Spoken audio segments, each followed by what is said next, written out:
It just wasn't the same when I was not in studio, so I had to come back, especially when I heard my man, Big Perk, Uncle Perk. The education of Kendrick Perkins was going to be in the house. I got Snow White next to me. You understand what I'm saying? I'm looking for the seven dwarfs. I can't find them. But Big Perk is right there. And First Takes is in the house. So let's get it on. Let's roll. I was locked in. I got it going, and the rest is history. Morant gets by Davis and reverses it in. To the rim and in. Ja Morant, get on up. Got another one. This is ridiculous. Unstoppable. He will not be denied. Even if you've seen it before, can you stop it? The Los Angeles Lakers, they don't have an answer. Love it up. Oh, Ja Morant can fly. He's a cheat code. Watch the star stuff here. Morant's got his triple-double. That is him. He is that guy.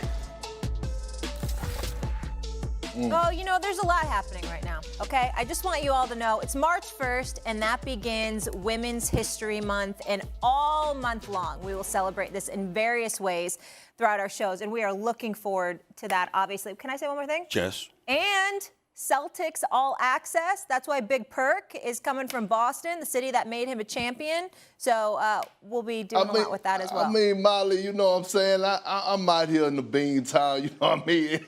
It's only right. It's only right. I'm not mad at that. I want to say this. This is Women's Month, right? Yeah. Did you just say that? Yeah, it's Women's Month, right? Last month was Black History Month. I want to say I'm in opposition to that, just like I'm in opposition to Black History Month. I believe every month should be Women's Month, and every month should be Black History Month. I'm just saying that for the record, but it's good to see you. I could take that. Right. I don't think women should be confined to 1 month, and I don't think Black history should be confined to 1 month. I just want to say one more thing before we start, and we're going to get into it in a minute. So remember JJ had some words yesterday for Perk. Yes. Perk put out a little Twitter video. I'm going to play that for you, and he's going to get to respond. I can't wait for all of it. Let's go. But first, we're going to focus on Ja. He had a historic third quarter versus the Los Angeles Lakers last night with 28 points in the third quarter alone. Morant set a Grizzlies franchise record for the most points in a single quarter. The Lakers had been doing well to keep this game close without LeBron James, as the Lakers will reassess his injured right foot in 2 weeks, that according to Woj. But Morant's explosion in the third quarter created a double-digit lead for the Grizzlies and went on to win 121-109. Meanwhile, Anthony Davis is prepared to hold it down while LeBron gets right. He put up 28 and 19. So, we don't want to go home early.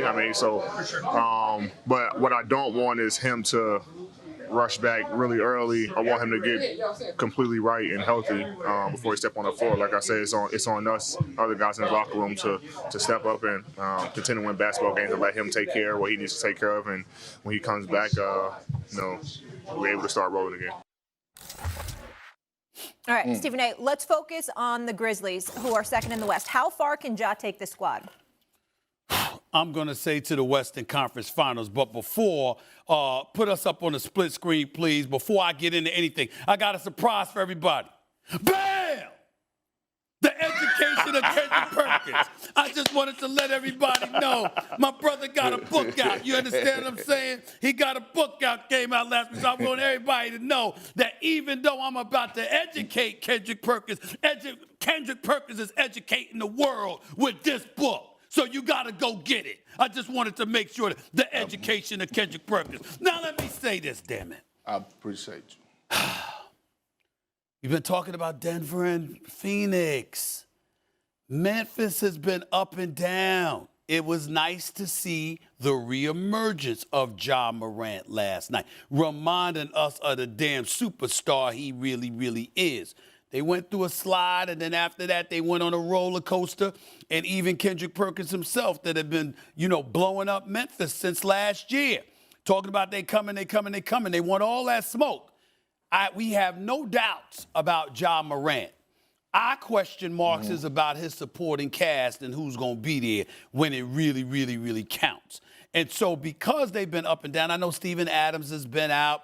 Jaren Jackson still's got foul trouble issues to deal with from time to time. I get all of that, but I love that brother. I believe in him. The fact of the matter is, when you look at Phoenix and the combination of KD with Devin Booker, when you look at Denver and the complete package that they are, I still view Memphis as being on the outside looking in at the top two teams that I think are going to be in the Western Conference. You probably got a shot to knock off one, in all likelihood, not both. I'm going to say when you look at Memphis and their ceiling, the name, the status that comes to my mind is Western Conference Finals.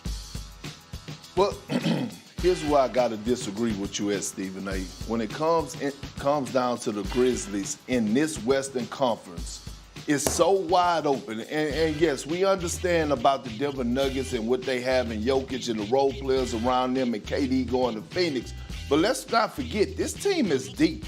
When you look at guys like Jaren Jackson Jr., Desmond Baines, who's capable of going for, huge moments, especially in the postseason, having big games. We know how spectacular Ja Morant is, but it's their depth. My only concern with the Memphis Grizzlies has been guys being stars in their role. And after the All-Star break, everything goes out the window. So now they're playing agenda-free basketball. So now I could witness a guy like Tyus Jones come in off the bench, who I believe is the best backup PG in the game, come in off the bench and provide and run the ship. And so I'm watching these guys, and I'm watching Jaren Jackson Jr., block shots and send the ball to the stands and waiting on Steven Adams to get back. I mean, the Memphis Grizzlies are tough. Let's not dismiss that. I'm always worried about their IQ and them losing themselves in the team, which after the All-Star break right now, they have been playing some inspiring basketball. Well, let me say this to you, and I appreciate the education. Thank you very, very much. Hear me say this to you, okay? Let me say this to you. When you talk about their basketball IQ, and you talk about them being a bit immature, the combination of those two things, are they not the top two ingredients that usually derail a team come playoff time?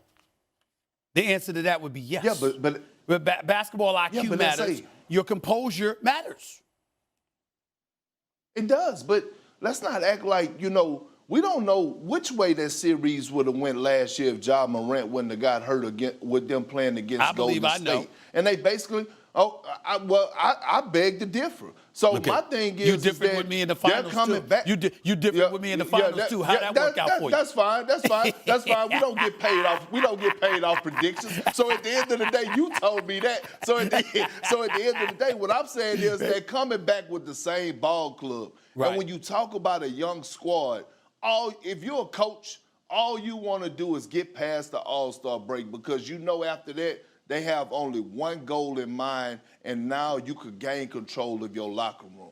I just fear that, listen, I get what you're saying, and from a talent perspective, I believe in Memphis, and I'm not going to hate on Memphis in terms of all their talking and all of that stuff, because we loved it. The fact of the matter is we can't be hypocrites, love it 1 minute and then condemn them for it the next. We love the fact that they got that kind of moxie, that kind of swag with them, and they want all that smoke. But in the same breath, what we've seen in recent memory was them nosedive to some degree. And we've got to pay attention to that reality. And when I think about the postseason, and I think a team like Denver that's together, when I think about how lethal and experienced the Phoenix Suns are, because CP3 is no young spring chicken, neither is Kevin Durant. We know what Booker brings to the table. DeAndre Ayton, they were both, him, Booker, and CP3 win the finals just a couple of years ago. All of those things are things that I pay attention to, and I look at Memphis and I say, okay, it's not really about your talent. It's about your poise. It's about your maturity, and it's about your basketball IQ.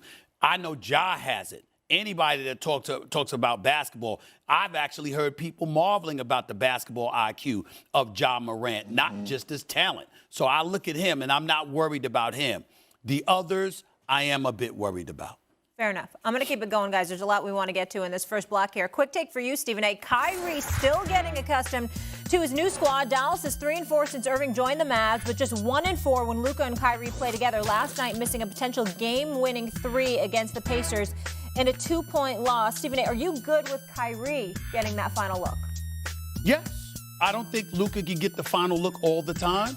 Kyrie Irving is a scoring machine. He's a superstar in this game, not to mention the fact that he's a champion, and he has hit multiple game-winning shots in his career, not to mention the fact that he's a dude that shows up in the fourth quarter.